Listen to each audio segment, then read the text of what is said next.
हमारे ऊपर प्रभु की कृपा है ये हम कैसे पहचाने? तो ये 8 लक्षण प्रकट होने लगते हैं जिस पर हरिजू की प्रियाजू की कृपा है। पहला, घोर अपराध करने वाले के प्रति भी दया की भावना, शांति पहला लक्षण है।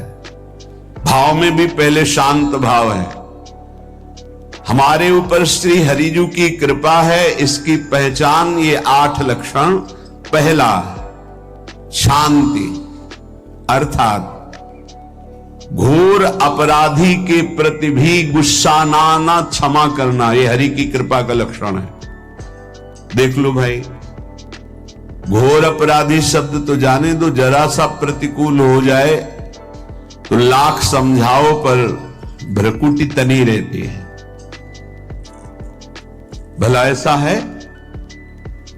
अपराधी पर भी क्षमा का भाव होना, ये हरि कृपा पात्र में ही होगा, अन्य में नहीं।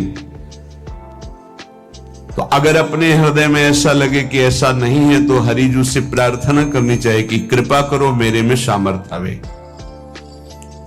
दूसरा, अनुसूया, वो किसी भी के प्रति कभी भी कोई दोष दर्शन ही नहीं करेगा। दोष कथन, दोष श्रवण की तो बात जाने दो। अनुसूया, दूसरों के गुणों में दोष ढूंढना, ये नहीं होता। हरि कृपा पात्र में ये नहीं होता। ये सब भजन के नाश करने वाले। जैसे पहला अपराधी पर क्रोध कर देना,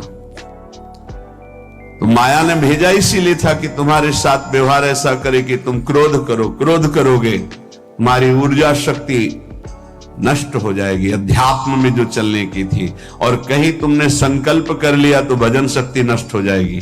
तो अगर भजन बल है तो गया, जरूर उसको दंड मिलेगा, पक्का मिलेगा, 100% मिलेगा, लेकिन आप खाली हो गए। ना भजन करने की वृत्ति रहेगी और ना भजन रहेगा, दोनों बात।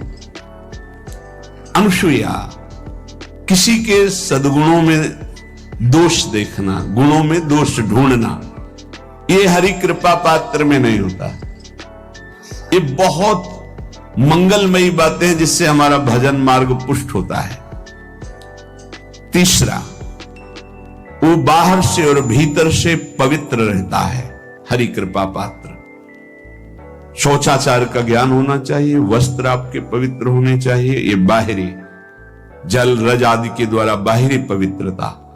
और निष्कपटता, निश्चलता, सत्य भाव, ये अंदर की पवित्रता है। अगर कपट है, छल है, असत्य है तो हृदय मलिन रहता है। भीतर और बाहर से पवित्र रहना तीसरी जो कृपा का लक्षण है। अर्थात वो सदैव भगवत चिंतन परायण, शौचाचार का पालन करने वाला, बाहर और भीतर से हरि कृपा पात्र पवित्र रहता है। चौथा, ऐसे कार्यों का अनुष्ठान न करे जिनमें हमारा भजन छूटता है, जिनमें सत्य छूटता है, जिनमें भगवत भाव छूटता है। जैसे आपके ऊपर कृपा हुई, आप भगवत मार्ग में चल रहे हैं, अब आप ऐसे सांसारिक कार्यों का अनुष्ठान कर रहे हैं जिनमें आपकी चित्त वृत्ति बिल्कुल भगवत विमुख हो रही, तो जीवन का लाभ क्या होगा? लाभ तो है भगवत स्मरण सहित। कल एक ने प्रश्न किया कि मैं खाता तो नहीं लेकिन मांस के दुकान में मांस बेचता हूं, होटल आदि, क्या उचित है? ये उचित कैसे हो सकता है? तुम और भी तो व्यापार कर सकते हो। जरूरी है धर्म का पालन करने की इच्छा करते हो, धर्म आचरण करते हो, ऐसा नहीं। तो विरत बहुकर्मा, उन कर्मों से हमें विरत रहना है जो हमारे धर्म के विरुद्ध है, जो भजन के विरुद्ध है। हरि कृपा पात्र ऐसे कर्मों का अनुष्ठान कर ही नहीं सकता। अपने भजन का फल देखना भगवत कृपा पात्र की, सबको प्रदान कर देना। हिम्मत है? अपने भजन, इतनी मेहनत से किया हुआ भजन, भजन होने के बाद, हे प्रभु इस भजन का फल हो, सर्वे भवन्तु सुखिना सर्वे सन्तु निरामयः। यहां तो कहते महाराज एक माला रोज आपके लिए करता हूं कि आपकी बीमारी ठीक रहे, तो शेष किसके लिए करते हो प्रभु? शेष क्या? अगर इष्ट और गुरु के लिए तुम्हारा है कि एक माला करते तो फिर इतनी माला करते तो हमें क्या होगा? सब आपको दे देंगे तो हमें क्या होगा? तभी भजन का रहस्य नहीं जाना।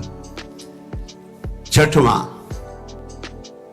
अपने भजन से अपने लिए कुछ भी ना चाहना और दूसरों की तो बात जाने दो। दूसरों से कुछ ना चाहना ये तो ठीक है, अपने भजन से अपने लिए कुछ ना चाहना है हिम्मत। देखो ये हरि कृपा पात्र में हिम्मत होती है। अपना भजन अपने प्रयोग में ना लाना, इसका भी आंतरिक रहस्य है। अपने प्रयोग में आप शरीर को लेकर के बोलेंगे, अगर स्वरूप को लेकर तो प्रयोग की कोई वहां जरूरत ही नहीं, स्वरूप पूर्ण काम है, वहां कोई अभाव नहीं। जब आप कोई भाव अपने लिए करेंगे तो देह भाव होगा, देह भाव से किसी विषय की मांग होगी। विषय पूर्ति भजन का फल नहीं होता, भजन का फल होता विषय निवृत्ति। बहुत जोर की बात है, कैसे समझ में आए?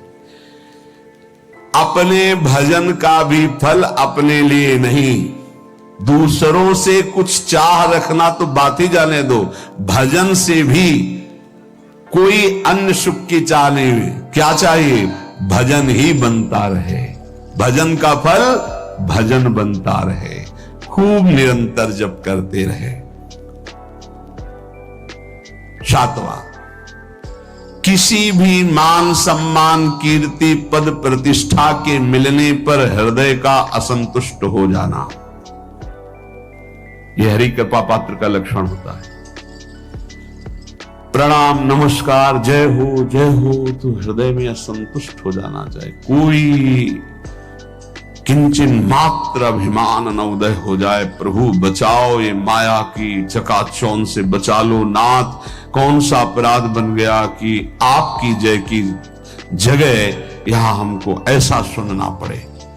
मान प्रतिष्ठा कीर्ति जिसके लिए बड़े बड़े लालायित रहते, हरि कृपा पात्र को विष की तरह चुभती है। और आठवां, किसी भी प्राणी समुदाय से संबंध ना रखते हुए सब पर दया की भावना, सब पर कृपा की भावना, सब पर करुणा मैत्री, पर किसी से ममता नहीं। ये सूत्र बहुत व्यवहार में प्रयोग करने योग्य है। सबसे करुणा और मैत्री, पर किसी से ममता नहीं। करुणा तो करी भरत जी ने, मैत्री भी की मृग से, पर ममता रहित नहीं रहे। ममता कर ली तो अगला जन्म हिरण का हो गया। प्राण मात्र पर दया कृपा करुणा मैत्री, पर ममता नहीं। ममता किसी से, और यहां करुणा मैत्री ये तो गायब हो गई, केवल ममता रह गई है। अपने शरीर से ममता, शरीर संबंधियों से ममता, विषय भोगों से ममता, यही जहर है। संबंध में ये ममता ही जहर है, विचारों में अहंकार जहर है, कर्मों में ये आसक्ति जहर है। संतों के कहा जाता है चरण स्पर्श से ज्यादा पावर मिलता है। अगर चरण स्पर्श न करावे तो उनकी चरण रज ले नहीं, कोरी भावुकता नहीं। संतों के शरीर से भागवतिक परमाणु निकलते हैं, क्योंकि हर समय भजन में रहते हैं।